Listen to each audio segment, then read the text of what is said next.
Graça e paz, meus irmãos. O nosso texto bíblico de hoje é o Salmo de número 120. Este será o texto da nossa exposição bíblica de hoje. Ouçamos a leitura do texto. Na minha angústia, clamo ao Senhor, e Ele me ouve. Senhor, livra-me dos lábios mentirosos, da língua enganadora. Que te será dado, ou que te será acrescentado, ó língua enganadora? Setas agudas do valente, e brasas vivas de zimbro.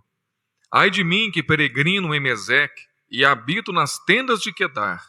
Já há tempo demais que habito com os que odeiam a paz. Sou pela paz, quando, porém, eu falo, eles teimam pela guerra. Meus irmãos, certamente o livro de Salmos é um dos livros mais conhecidos da Bíblia. Muitas pessoas gostam do livro de Salmos, principalmente por causa do Salmo 23, que diz: o Senhor é meu pastor e nada me faltará. Outras pessoas já gostam da leitura do Salmo 133, quando fala sobre união, que diz: ó, quão bom e quão suave é que os irmãos vivam em união.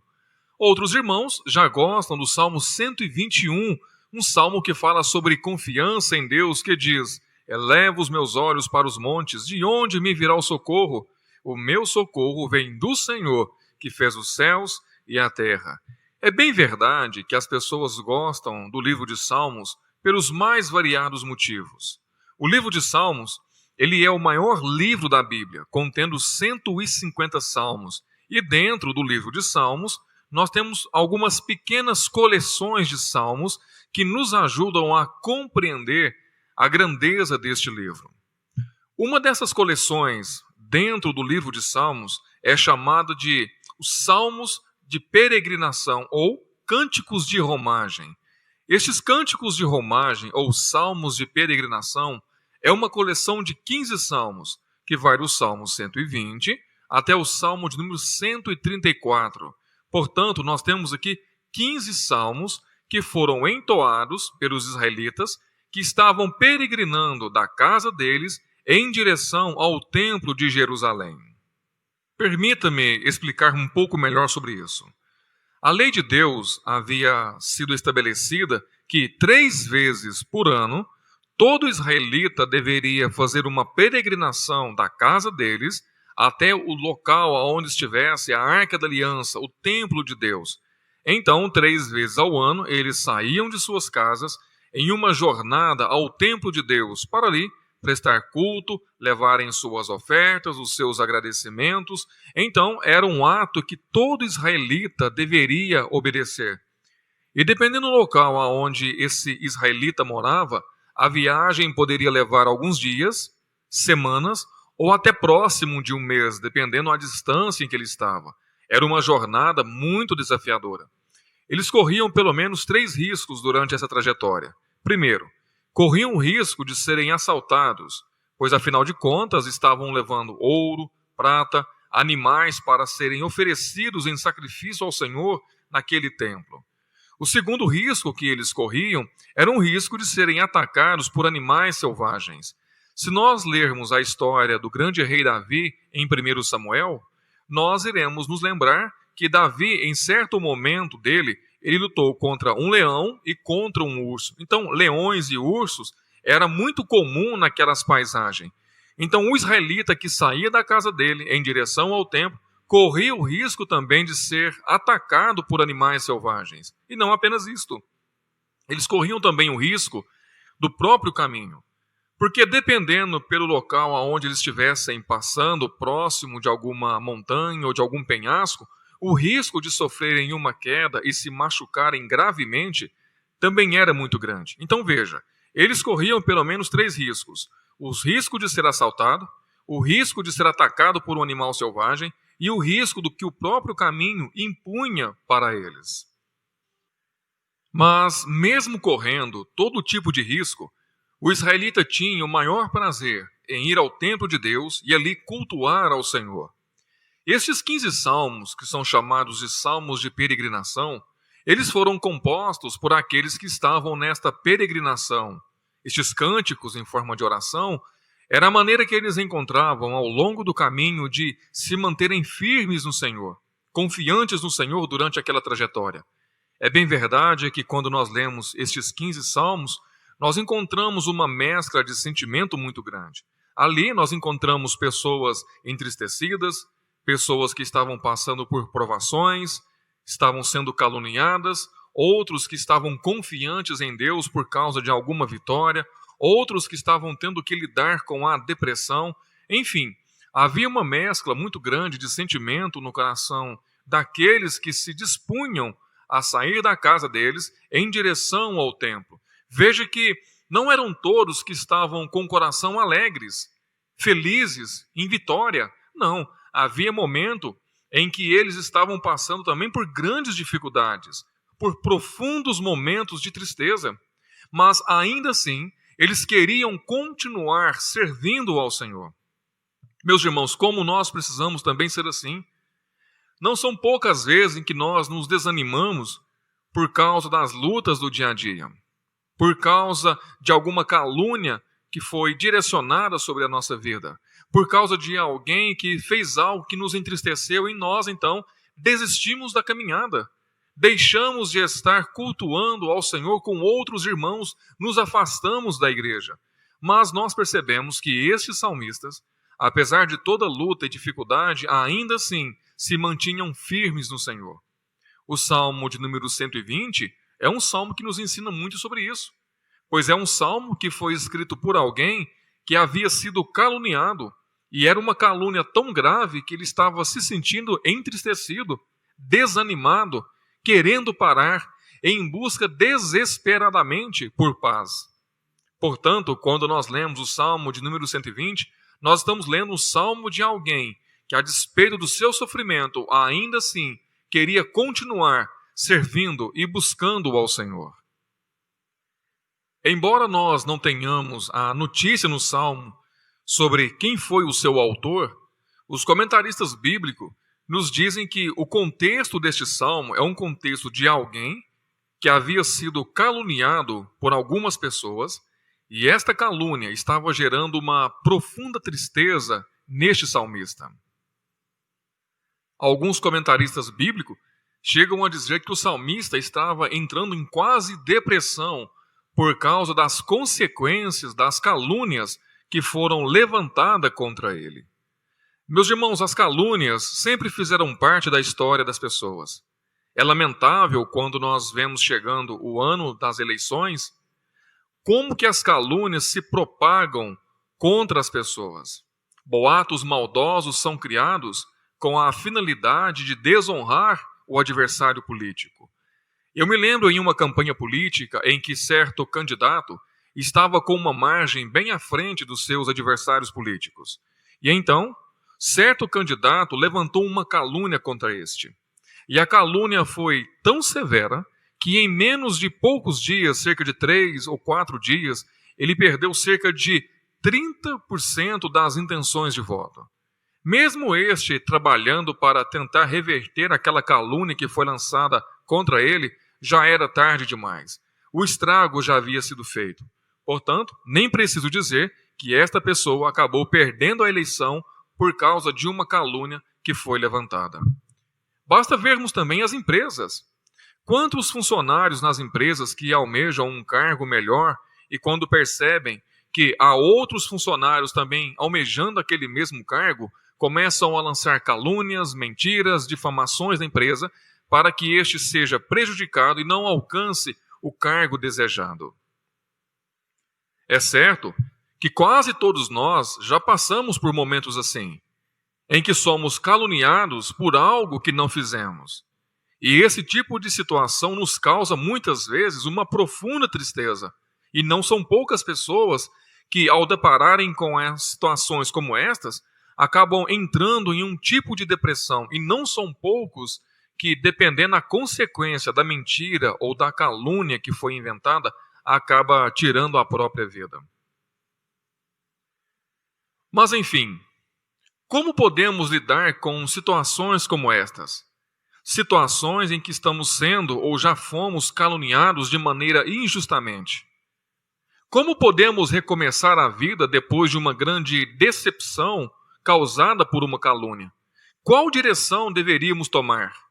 Como superar a amargura gerada pela calúnia? Será que é possível, mesmo em meio a uma calúnia, a uma mentira levantada contra a nossa vida, encontrarmos um momento de paz? Ao lermos o Salmo de número 120, nós podemos encontrar as respostas para estas perguntas, pois o salmista estava vivenciando a mesma situação, uma situação em que ele foi caluniado, em que uma mentira foi levantada contra a vida dele e ele precisava se manter firme em Deus para não desistir. Quais foram as atitudes deste salmista com as quais podemos aprender também para que possamos vencer as calúnias e as mentiras que foram levantadas contra a nossa vida? Certamente, o livro de Salmo poderá nos ajudar muito a encontrar as respostas para estas dúvidas e estas aflições que nós enfrentamos diariamente. O Salmo 120 ele pode ser dividido pelo menos em 3 partes básicas. A primeira parte é o verso 1 e 2, onde o salmista ora ao Senhor para que este o livre das calúnias. A segunda parte, os versos 3 e 4, onde o salmista ele clama ao Senhor sobre qual seria a consequência para os caluniadores, e ele tem também a resposta de Deus a este questionamento. E a terceira e última parte, os versos 5 a 7, é o salmista expressando o seu cansaço daquelas calúnias e o seu ardente desejo, não por vingança, mas por paz.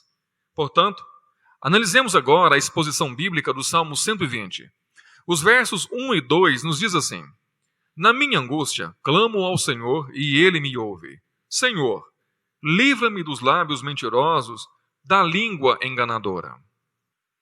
Os versos 1 e 2 do Salmo 120, nós encontramos o salmista orando ao Senhor para que Deus o livre daquelas calúnias. O salmista inicia a sua oração dizendo sobre a angústia dele. No verso 1 ele diz: Na minha angústia, clamo ao Senhor e Ele me ouve. O salmista inicia a sua oração dizendo que ele se sentia angustiado. O salmista, ele inicia a sua oração usando a mesma palavra que nós usamos no nosso tempo para definir a depressão. A palavra que angústia no Salmo 120 tem como significado uma profunda tristeza, algo que causa um profundo sofrimento, um aperto no coração, um aperto no peito. Era assim que o salmista se sentia. Ele se sentia como alguém depressivo por causa daquela calúnia. É interessante que ele começa a sua oração dizendo para Deus como ele realmente se sentia. Podemos perceber que o salmista ele não tem uma preocupação de transmitir que estava tudo bem, quando na verdade ele não estava bem. Não vemos o salmista preocupado em tentar vender uma imagem de triunfante, vitorioso o tempo todo. Não, nós vemos o salmista expressando o seu sentimento de dor, o seu sentimento de sofrimento. Meus irmãos, em nosso tempo, nada tem sido mais prejudicial do que a chamada teologia da prosperidade. A teologia da prosperidade tem ensinado que o cristão, ele não sofre, ele não passa por lutas. É o tempo todo vivendo em vitória, em conquistas. Mas quando nós olhamos para a Bíblia, não é esta a verdade que nós encontramos. Encontramos histórias de homens e mulheres que foram fiéis ao Senhor e que passaram pelas mais grandes adversidades. E não poucos perderam a própria vida por causa da fidelidade ao Senhor. Portanto, nós encontramos aqui no salmista uma sinceridade que muitas vezes tem nos faltado, o desejo de abrir o coração e ser sincero diante de Deus. Ele inicia sua fala dizendo: na minha angústia. É alguém que estava preocupado em lançar em Deus as suas dores, as suas dificuldades, as suas lutas, as suas decepções, os seus medos. Não era alguém que estava preocupado em vender um tipo de imagem de vitória, de conquista e de sucesso, mas é alguém disposto a abrir o coração para com Deus. E ele diz que é neste momento, no momento de angústia, de profunda tristeza, ele não se isola. Ele não vai para um canto querendo se isolar de todas as pessoas. Ele não deixa a comunhão da igreja com outros irmãos. Pelo contrário, o salmista diz no verso 1 que ele clama ao Senhor. Veja, a ideia que nós temos aqui de clamar é alguém que grita desesperadamente por socorro. Certamente era uma situação em que o salmista sabia que não poderia contar com muitas pessoas, mas ele poderia se lançar em Deus e em Deus pedir ajuda para aquela situação. O salmista, ele diz que ele clamava ao Senhor com todo o coração dele. Pense na seguinte cena. Imagina um homem morando em uma casa de 3 andares. E enquanto à noite ele dormia tranquilamente, o primeiro andar daquela casa começa a pegar fogo. E aquele fogo começa então a avançar agora para o segundo andar daquela casa.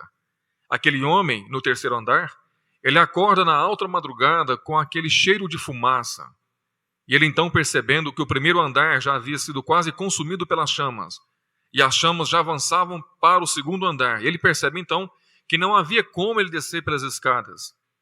Mas também não havia como ele pular pela janela, afinal estava no terceiro andar, e o risco de uma morte por causa da queda seria muito grande.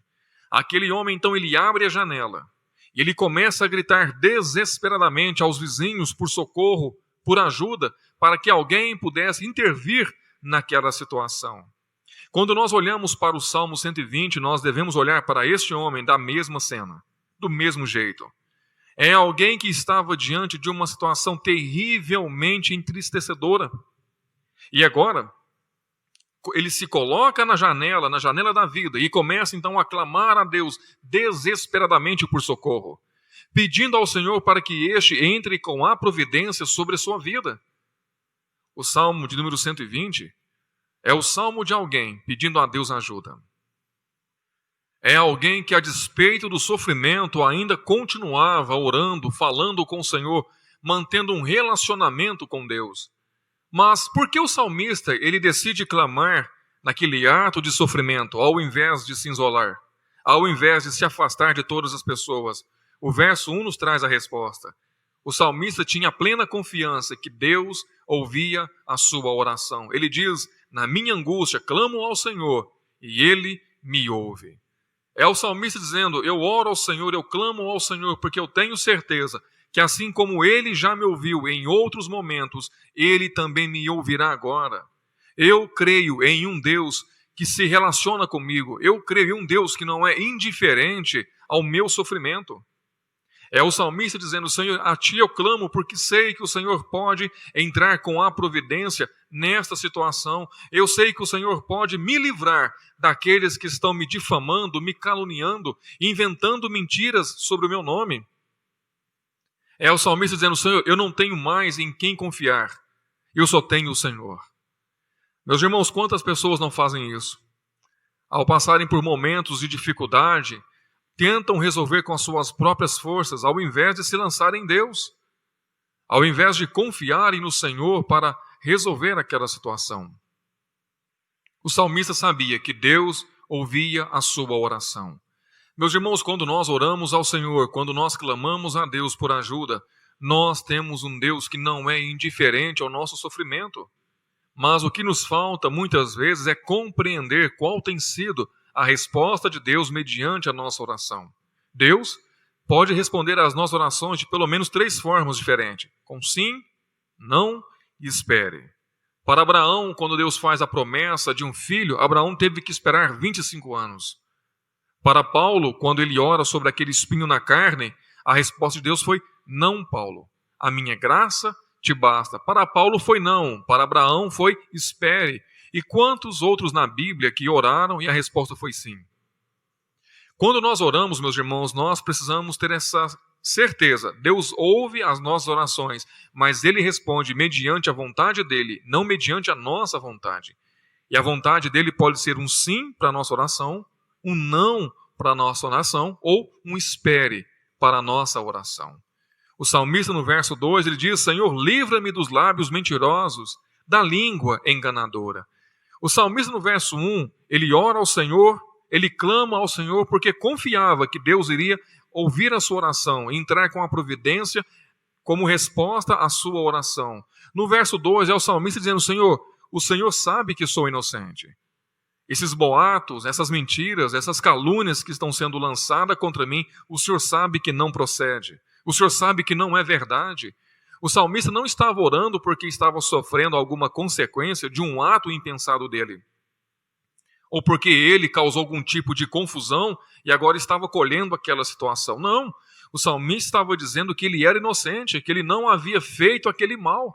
É o salmista dizendo: Senhor, eu sei que o Senhor ouve a minha oração e sei também que o Senhor sabe exatamente a situação de maneira plena. Este é o mesmo entendimento que o salmista tem no Salmo 139, quando ele diz: Senhor, para onde fugirei da sua presença? Não há um único lugar na face da terra em que eu possa me esconder do Senhor. O salmista aqui, no Salmo 120, verso 1 e verso 2, ele tem esse entendimento. É ele orando: Senhor, livra-me desses que estão me difamando, porque o Senhor sabe que eu não fiz nada para merecer isso. O Senhor sabe que sou inocente diante destas acusações. Meus irmãos, quando Deus nos olha, Deus sabe exatamente o que se passa no nosso coração. Quando nós oramos, Deus sabe exatamente o motivo pelo qual nós estamos orando. Se é a situação pela qual estamos orando, se somos inocentes ou se somos culpados. Portanto, podemos dizer que os versos 1 e 2 do Salmo 120 é o salmista dizendo: na minha profunda angústia causada por aqueles que estão me caluniando, eu tenho buscado desesperadamente ao Senhor e sei que Ele me ouvirá como antes me ouviu. É a oração de alguém que confia na resposta de Deus.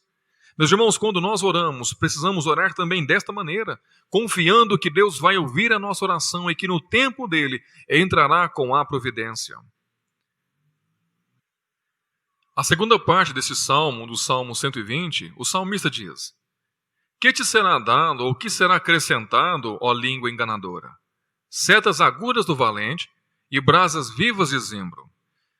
O salmista agora, nessa segunda parte, ele ora ao Senhor perguntando qual seria o pagamento daqueles que estavam caluniando ele, que estavam difamando, inventando mentiras sobre a vida dele. Portanto, o salmista começa perguntando: que te será dado ou que será acrescentado, ó língua enganadora? O salmista questiona a Deus sobre qual seria a consequência que aqueles homens sofreriam da parte dele. O salmista, ele acreditava que aqueles homens não passariam despercebidos aos olhos do Senhor. Ainda que aqueles homens pudessem escapar da justiça humana, qual seria o pagamento deles diante de Deus? Como Deus trataria aqueles que estavam agindo de maneira tão injusta e tão pérfida?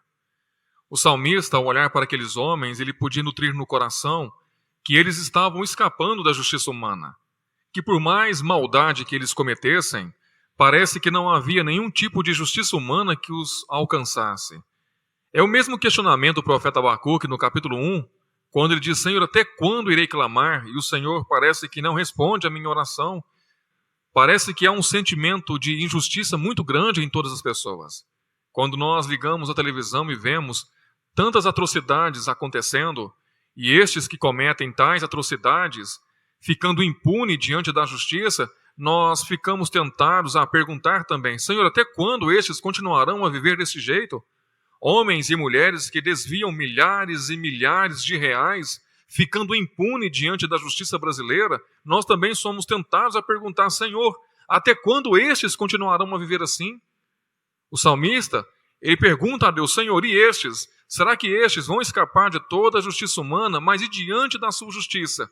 Qual será o pagamento destas pessoas, destes que estão se comportando de maneira tão cruel, de maneira tão maldosa? Deus, então, ao ouvir a oração do salmista, Deus responde no verso 4 da seguinte forma: setas agudas do valente e brasas vivas de zimbro. Deixe-me explicar esse trocadilho que é usado no Salmo 120. O Senhor estava respondendo ao salmista que, do mesmo modo que alguém, quando vai para a guerra, ele pode ser ferido e na guerra morrer, por mais habilidoso que ele seja, assim também seriam os caluniadores. Por mais que aqueles homens pudessem tentar se esconder da justiça dele, a justiça dele os encontraria e faria com que esses homens pagassem pelo mal que estavam fazendo. É possível que ele tenha em mente aqui, o salmista, o juízo de Deus sobre os mentirosos. É Deus respondendo o salmista dizendo que, por mais que aqueles homens pudessem escapar de algum julgamento humano, ou que eles jamais sofressem algum tipo de dano aqui nesse mundo, pelas injustiças, maldades e mentiras que eles estavam apregoando, eles jamais escapariam do justo julgamento dele, o julgamento do qual eles jamais poderiam escapar. É Deus trazendo ao coração do salmista a certeza que diante dele ninguém fica impune, que diante de Deus o seu julgamento é reto, é justo, que diante dele não há suborno, que diante dele não há como tentar se esconder. É Deus dizendo ao salmista, ainda que eles escapem da justiça humana, diante da minha justiça, eles não irão escapar.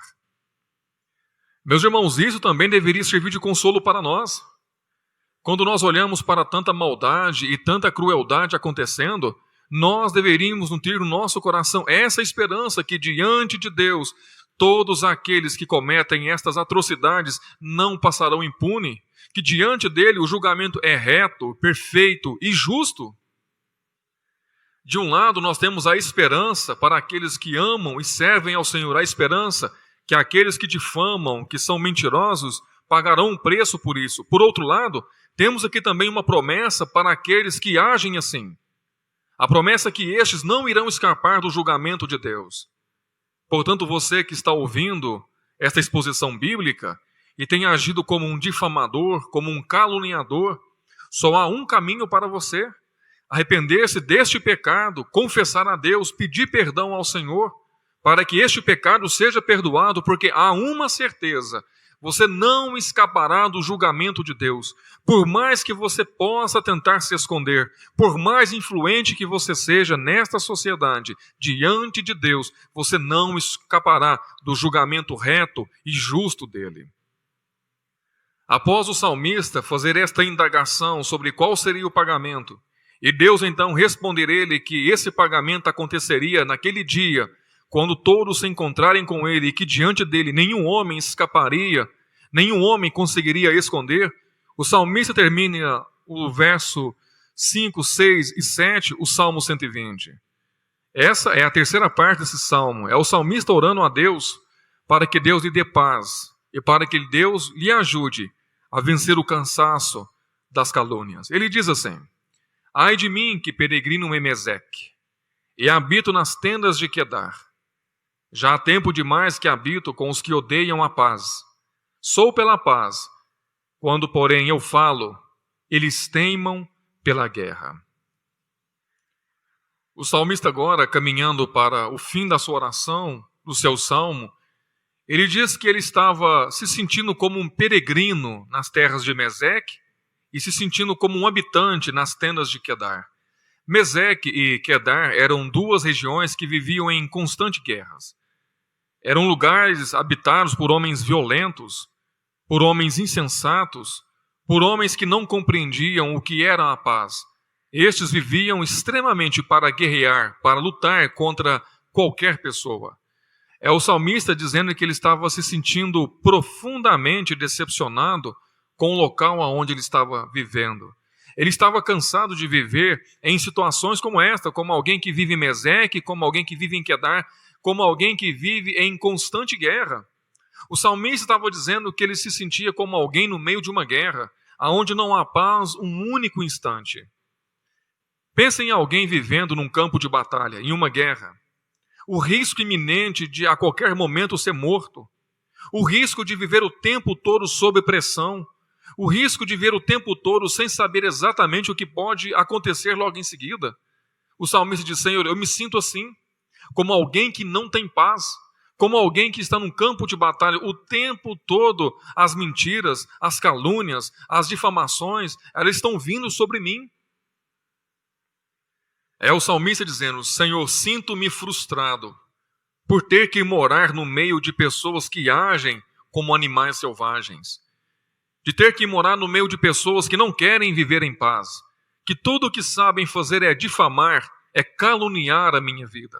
Portanto, no verso 6 ele diz: já há tempo demais que habito com os que odeiam a paz. Ele dizendo: Senhor, estou cansado desta situação. Já faz tempo demais, Senhor, que eu tenho sido alvo dessas calúnias, destas mentiras, destas difamações. Há tempo demais, Senhor. Eu habito no meio destes que não gostam da paz, que tudo o que sabem fazer é levantar guerra, que tudo o que sabem fazer é difamar e falar mal dos outros. O salmista então termina a sua oração no verso 7 dizendo: sou pela paz, quando porém eu falo, eles teimam pela guerra. O salmista termina a sua oração dizendo que, se fosse da vontade dele, ele gostaria de viver em paz com todas as pessoas. Este era o desejo dele. O desejo de viver em paz com todo mundo. Porém, ele fala: Senhor, quando eu falo sobre paz, eles teimam pela guerra. Ele dizendo: Senhor, o meu desejo é viver em paz. Eu não estou buscando vingança, não estou buscando fazer um mal contra eles. Tudo o que eu quero, Senhor, é paz, mas estes insistem em continuar em guerra. Estes insistem em continuar me atacando, me caluniando. Senhor, tenho buscado viver em paz com todo mundo, mas estes não querem viver em paz. Pelo contrário, estes insistem em continuar guerreando contra mim. Estes insistem em continuar me difamando, mesmo eu buscando viver em paz com eles. Veja que o salmista está dizendo que o coração dele não havia mudado. O coração dele era um coração de alguém misericordioso, um coração de alguém que estava diante de Deus. Em contrapartida, do outro lado, havia um grupo que não queria viver desse jeito, que queria guerrear, que queria atacar, que queria fazer o mal para ele. Porém, o salmista diz: ainda que estes querem guerra, no meu coração há o desejo de paz. Meus irmãos, quantas vezes nós somos levados a agir exatamente igual àquele que tem nos atacado? Nos comportamos exatamente como alguém que não ama e que não teme ao Senhor. Ora, e são nestes momentos, quando a nossa fé é colocada em prova, que precisamos demonstrar que somos sal e luz neste mundo, que não somos mais como o mundo age, que não vivemos mais como o mundo vive, mas nós agora vivemos e agimos segundo a vontade de Deus. É como o apóstolo Paulo diz em 2 Coríntios 5,17, se alguém está em Cristo, nova criatura é. As coisas velhas se passaram, eis que tudo se fez novo, uma nova maneira de viver, uma nova maneira de se portar, uma nova maneira de reagir diante das afrontas deste mundo. O desejo do salmista era de viver em paz com todas as pessoas, mesmo quando estes o tratavam com hostilidade. Este tem sido o desejo de muitas pessoas, o desejo de viver em paz. E muitos trabalham 24 horas, se fosse possível, para encontrar essa paz.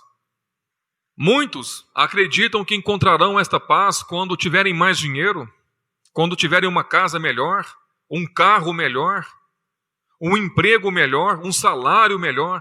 Acreditam que esta paz será resultado do trabalho e do esforço de cada um deles. Lamentavelmente, esta paz, a paz que excede a todo entendimento, não pode ser alcançada desta maneira. Ela não pode ser alcançada através de um trabalho, de um salário melhor, de uma casa melhor, de um carro melhor, de um emprego melhor. Essa paz só pode ser encontrada em Jesus Cristo. O Evangelho de João, no capítulo 14, versículo 27, nos diz: deixo-vos a paz, a minha paz vos dou. Não vos lá dou como o mundo dá. Não se turbem o vosso coração, nem se atemorizem. É o Senhor Jesus dizendo que a paz que tantos almejamos, só podemos encontrar nele. Meus irmãos, desde a queda do homem, em Gênesis 3, quando estes preferiam agir com rebelião contra Deus, quando Adão e Eva, ao invés de obedecerem à voz de Deus, preferiram ouvir a voz da serpente naquele jardim, o homem perdeu a paz. E por mais que o homem trabalhe, por mais que o homem se esforce para alcançar essa paz, ele nunca alcançará essa paz à parte de Deus.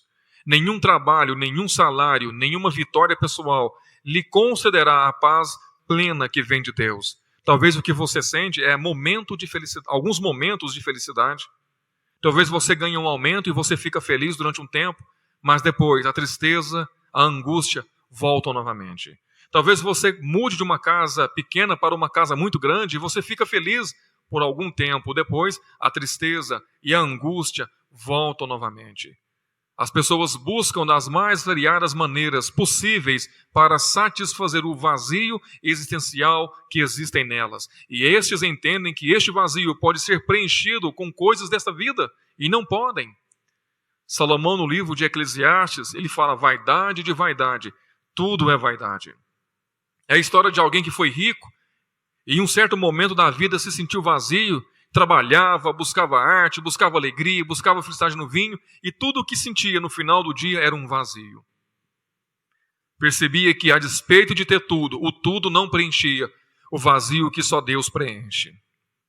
Portanto, somente em Cristo podemos encontrar essa paz. Ainda que outros não busquem viver em paz conosco, mas em Cristo podemos encontrar esta paz tão almejada, a paz que nos traz tranquilidade em meio à angústia, a paz que nos traz tranquilidade em meio às calúnias e às mentiras que são lançadas contra nós. No livro de Apocalipse, capítulo 7, versículo 17, nos é dito: porque o Cordeiro que está diante do trono será o seu pastor, que os conduzirá às fontes de água da vida, e Deus limpará as lágrimas dos seus olhos. Meus irmãos, esta é uma promessa que deveria estar sempre fixa em nosso coração, que haverá um momento em que nós estaremos diante de Deus, aonde o próprio Deus cuidará de nós, e nunca mais iremos chorar, nunca mais seremos caluniados, nunca mais iremos sofrer nenhum tipo de difamação. Nós estaremos plenamente, eternamente junto com o Senhor. Portanto, esta é a paz que nós devemos almejar. Não a paz deste mundo, não a paz das pessoas, não a paz que pode vir de algum tipo de trabalho ou material financeiro ou de alguma renda. Não, essa não é a paz que almejamos. Esta não é a paz verdadeira. A paz verdadeira, ela vem de Deus. Esta é a paz verdadeira que deve preencher o nosso coração. Gostaria de concluir esta exposição bíblica fazendo algumas aplicações. Primeira, mesmo diante da mais profunda angústia, não deixe de buscar socorro no Senhor, pois Ele ouve as nossas orações. Quando você estiver passando por momentos assim, em que você não sabe como lidar, em que você está vivendo um sofrimento tão grande que você não sabe como lidar com esta situação, ore ao Senhor. Fale com Ele. Deus ouve as nossas orações. Segundo, aqueles que estão se portando desta maneira como agente das trevas, caluniando e difamando as pessoas, que estes possam ir a Cristo e pedir perdão por estes pecados, se arrependerem verdadeiramente, porque senão sofrerão a justa justiça de Deus sobre estas ações. Portanto, se você tem agido como um difamador, um caluniador, se arrependa hoje deste pecado e peça perdão a Deus. Terceiro, ainda que outros estejam em guerra conosco, nosso coração deve permanecer em paz. Não podemos permitir que os ataques de outras pessoas mudem quem nós somos diante de Deus. O apóstolo Paulo, escrevendo aos Efésios, nos capítulos 1, 2 e 3, diz que nós somos filhos de Deus, amados de Deus, eleitos de Deus. Portanto, que nós não venhamos a permitir que aquilo que outros estão dizendo a nosso respeito venha a nos mudar de fato quem nós somos em Deus. O Salmo 120 era um salmo entoado pelos peregrinos que estavam caminhando em direção ao templo para cultuar ao Senhor. E muitas vezes o coração daqueles peregrinos estavam entristecidos, estavam se sentindo desanimados, mas ainda assim eles nutriam o desejo de cultuar e adorar ao Senhor. Não permita que as lutas diárias o afaste do Senhor. Talvez você foi alvo de alguma calúnia ou alguma ação maldosa que lhe prejudicou, e isso tenha entristecido você a tal ponto de se sentir desanimado de continuar cultuando a Deus com outros irmãos. Quero motivar você a falar com Deus abertamente sobre isso, a lançar sobre Ele toda a sua ansiedade, todo o seu desânimo, toda a sua angústia, e você certamente receberá de Deus a resposta para isso. O consolo que tanto almejamos vem de Deus. Talvez você possa estar pensando, pastor, para mim é impossível perdoar aquela pessoa que me fez um mal tão grande. Eu nunca vou perdoar estas pessoas. Eu quero dizer para você que Se você é um cristão verdadeiro, você sabe o valor do perdão. As suas ofensas, as suas transgressões, os seus pecados foram perdoados por Cristo. Cristo naquela cruz escolheu morrer no nosso lugar, pagando sobre ele o preço do pecado que nós deveríamos pagar. A salvação, ela é por graça. Você não merece. Nós não merecíamos ser perdoados, mas ainda assim Deus, no seu grande amor, nos perdoou através de Cristo Jesus. Por isso, faça o mesmo. Como diz o apóstolo Paulo em Filipenses capítulo 2, que haja em nós o mesmo sentimento que também houve em Cristo. Que haja em nós, meus irmãos, o sentimento de perdoar aqueles que estão nos difamando. E talvez você possa pensar, pastor, mas ele não me pediu perdão. Ele não me procurou para falar que estava errado, para pedir perdão sobre o mal que me fez. Talvez essa pessoa nunca vá lhe pedir perdão. Mas você pode escolher neste momento continuar vivendo com esta angústia, continuar vivendo com esta mágoa, com esse ressentimento. Ou você pode falar com Deus, para que Deus lhe ajude a perdoar esta pessoa, ainda que ela não mereça. E então, conseguir encontrar a verdadeira paz que vem de Deus. Vamos orar. Pai querido, graça te damos, Senhor, porque o Senhor é bom e justo o tempo todo. E temos a certeza, ó Pai, que o Senhor ouve as nossas orações e que nós não estamos desamparados. Há um Deus no céu que se importa conosco. Há um Deus no céu que responde às orações.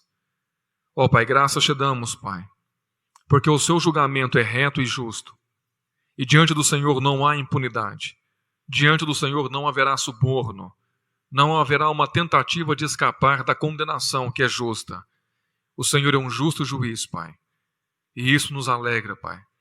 Saber que aqueles que estão cometendo todo tipo de atrocidade, ainda que consigam escapar da justiça humana, da sua justiça, estes não escaparão. Rogamos, Pai querido, também, para que possamos alcançar esta paz que somente vem de Ti, Senhor. Uma paz que não pode ser alcançada por méritos humanos. Uma paz que não pode ser alcançada como resultado de bens materiais, de um novo emprego, de um novo salário, mas uma paz que vem tão somente do Senhor. Por isso, Senhor, concede-nos essa paz. Concede-nos, ó Pai querido, o entendimento que aquilo que nós buscamos deve ser tão somente no Senhor. Porque qualquer vitória distante do Senhor não é vitória. Não vale a pena ser vivida. Senhor, nos ajude a perdoar aqueles que nos prejudicaram, Pai. Senhor, aqueles que estão ouvindo a exposição bíblica deste momento, Pai. Que o Senhor os fortaleça para que possam perdoar alguém que tenha feito mal para eles, trazendo à memória destes, Pai, que o maior perdão já foi manifesto para nós, o perdão dos nossos pecados. Por isso, ó Deus, ajudai-nos a viver segundo a sua vontade, para a glória do seu nome. Oramos em nome de Jesus. Amém e amém. Meus irmãos, que Deus em Cristo abençoe a sua vida.